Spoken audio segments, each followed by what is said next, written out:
তো যখন আসলে যুবকদেরকে নিয়ে কথা বলতে চাই বলি, কারণ আমি ইয়াং, আমি আমার ভাই ব্রাদার নিয়ে কথা বলবো, খুব স্বাভাবিক। আমি আমার ভাই এবং বোনদের বুঝি, হয়তো অতটা না, অল্প কিছু কিছু, সব না। তো এটা অনেকেই বোঝে, হয়তো আমাকে আল্লাহ বলার তৌফিক দিছে, আপনাকে আল্লাহ বলার শোনার তৌফিক দিছে, এটা আমাদের মধ্যে ম্যাচ করছে। নাহলে জানে না এরকম মানুষ কিন্তু কম, সমাজে জানে না এমন মানুষ কম, আর মানে এমন মানুষও কম। একটা জায়গায় সিমিলারিটি আছে, জানে না এমন মানুষও কম, আবার মানে এমন মানুষও কম। তার মানে অধিকাংশ মানুষ জানলেও মানে না।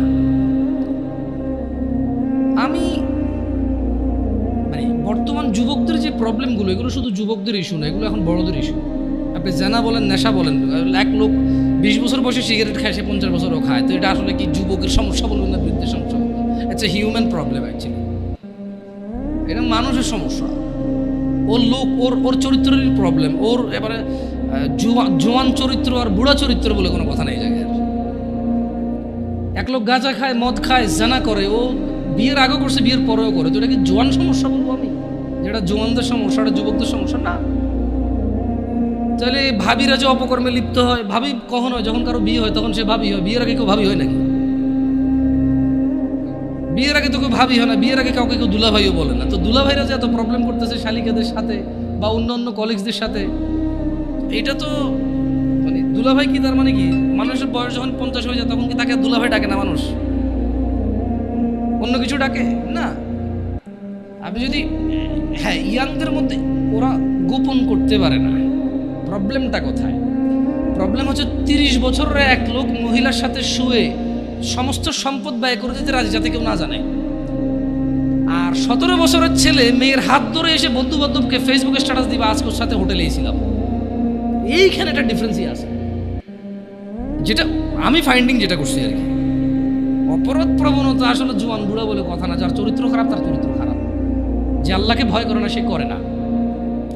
প্রবলেম হচ্ছে 35 বছরের ছেলে তার কলিগের সাথে অবৈধ সম্পর্ক, মহিলার সাথে অবৈধ সম্পর্ক লিপ্ত হয়, এবং সে প্রয়োজনে এখানে চাকরি ছেড়ে দেবে, জমি বিক্রি করে ফেলবে, এটা যাতে কেউ না জানে। তাহলে কেন তার সংসার ভাঙবে?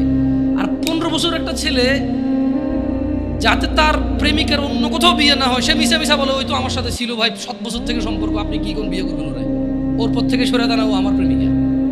সো একজন জিনা করে ক্লেম করে, যতটুক করে এর থেকে বাড়াই বলে, কেন? যাতে ওর সিকিউরিটি হয়, এ মেয়ের যাতে অন্য কেউ বিয়ে না করে, ওই বিয়ে করে। আরেকজন জেনা করে প্রয়োজনের সম্পদ এখানে কোরবান করে দেবে, কেন? কারণ যদি কেউ শুনে তাহলে ওর সংসার ভেঙে যাবে, মানে বিয়ে যেটা সেটা ভেঙে যাবে। দুইজনের সাইকোলজি দুই রকম, এই একটা পার্থক্য আমি দেখছি। আদারওয়াইজ বুড়া জোয়ান কেউ পিছায় নাই আর জানাবে বিচারে। কেমন? আবার যুবকরাও তো গোপন করতে পারে না।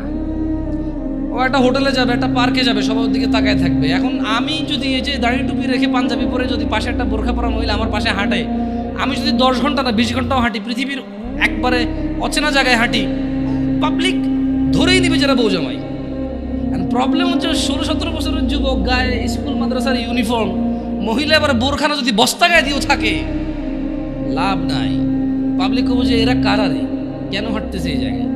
এই কিছু প্রবলেম ফাইন্ডিংস হয় ইজিলি, কেমন? আদারওয়াইজ সব মানুষই এখন ব্যাখেয়ালি। আফসোস লাগে কোন যুবকের জন্য, যে যুবক তার যৌবন আল্লাহ দিছে, তার মেধা আল্লাহ দিছে, যে যুবতী তার যৌবন আল্লাহ দিছে, মেধা আল্লাহ দিছে, কি একটা তর তাজা বয়স, কি একটা টাটকা ব্রেন, সুবহানাল্লাহ, একদম ফ্রেশ ক্লিন, এত পাপে জর্জরিত না, পাপ করে জং ধরে যায় না, এমন একটা হৃদয় আছে আল্লাহ ওকে দিছে। এটা ওই হৃদয়টা দিয়েও সে অনুভব করে না আল্লাহকে এবং দ্বীনকে। সে উদাসীনতায় সে তার সময় পার করে। কার মতো? যেই লোকটা 50 বছর বয়স অপরাধ, চুরি, মিথ্যা কথা, জানা, ব্যভিচার, বাপ্পার সাথে অন্যায় অবিচার, মানে হারাম খাওয়া হতে, ইচ অ্যান্ড এভরি হারাম যেটা আল্লাহ নিষেধ করছে সেটা সে দৌড়ে দৌড়ে গিয়ে আগলে নিছে, যেটা আল্লাহ হালাল বলছে সেটা সে ভাগতেছে, সে পলায়ন করতেছে। 50 বছর তার বয়স। জং ধরা হৃদয়ের মানুষ যেমন বেখেয়ালি, আর 16 বছর, 20 বছর, 22 বছর, 25 বছরের যুবক ভাই অথবা যুবক বোন ওর মতোই উদাসীন। এই জিনিসটা আমাকে কষ্ট দেয়। একটা তো জং নাই, তোমার তো এখনো মানে যদি পাপ কম বেশি যাই হোক, ক্ষমা চাইলে এটা ক্ষমাকারী কে? আল্লাহর কাছে কোনো কিছুই কম না, কোনো কিছুই বেশি না। আল্লাহ যে পিঁপড়া সৃষ্টি করছে এটা তুচ্ছ না, আবার পুরো পৃথিবীর আসমান জমিন ভর্তি যদি কেউ অপরাধ করে এটা আল্লাহর কাছে বেশি না। বুঝতে পারছি? মানে আল্লাহর ব্যাপারটাই ডিফারেন্ট। সুবহানাল্লাহ, আল্লাহ সুবহানাহু ওয়া তাআলার ব্যাপারটাই ভিন্ন, ওনার উদারতাই ভিন্ন। যদি পিঁপড়া পায়খানার মধ্যে যে ব্যাজ না হয় এভাবে এভাবে হাঁটে, অনেকে দেখলে ঘৃণা করে বমি করবে, মহিলারা দেখলে ছোট ছোট তেলা পোকা দেখে মহিলারা লাভ দিয়ে খাটে উঠে যায়, ভয় পায়, ইয়াক ওয়াক করে ঘরে ঢোকে না। এই জিনিসটা আল্লাহর কাছে তুচ্ছ না। শুকর খাওয়া হারাম, আল্লাহর কাছে এটা তুচ্ছ না। আমার জন্য খাওয়া নেই, সেটা আল্লাহ সৃষ্টি। কুকুর আমার জন্য খাওয়া নিষেধ, কিন্তু এটা তুচ্ছ না, এটা আল্লাহ সৃষ্টি, কেউ বানাতে পারবে না এরকম কিছু, রাইট? আবার আসমান থেকে জমিন পর্যন্ত অপরাধ আল্লাহর কাছে বেশি কিছু না। আল্লাহ আল্লাহ আল্লাহই ভিন্ন। সুবহানাল্লাহ, ওনাকে ওনার ইউনিকনেস, ওনার প্রত্যেকটা জিনিসে ওনার সমতুল্য সমকক্ষ কেউ নেই, কিচ্ছু নেই, উদাহরণ উদ্ধৃতি নেই ওনার ব্যাপারে আমরা কাউকে উদাহরণ দিব, উদ্ধৃতি দিব এরকম নেই। উনি একক অদ্বিতীয়, উনি সো ইউনিক। সুবহানাল্লাহ, উনি আলটিমেট ইউনিক, এরপর আর কিচ্ছু নাই।